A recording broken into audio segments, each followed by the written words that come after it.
Hello, this is Pastor Ken Carlson. One summer we went on vacation and we had left the butter sitting out on the kitchen counter, which wasn't so bad. It didn't melt. It was in a covered Rubbermaid tray and I thought it'd be fine, but it wasn't airtight.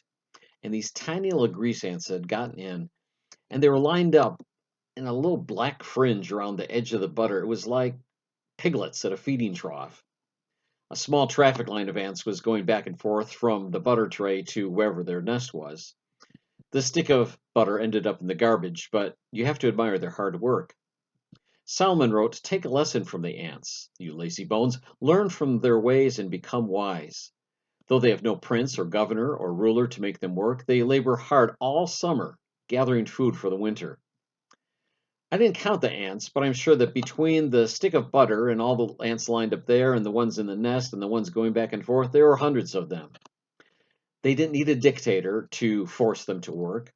They didn't need elected officials to help organize their efforts. They didn't need a tax system to save up their work for Social Security. They didn't need government to provide highway infrastructure or storage facilities.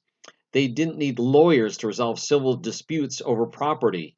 They didn't need a union to make sure their work is safe and their pay is fair. Father, it's fantastic that you instilled determination and cooperation between such tiny creatures. By contrast, you've given us minds to think. Instead of instinct, you've given us the ability to choose. Intellect and choice are wonderful gifts. Give us the graciousness to use those gifts to cooperate with others in whatever tasks you have for us today. Amen.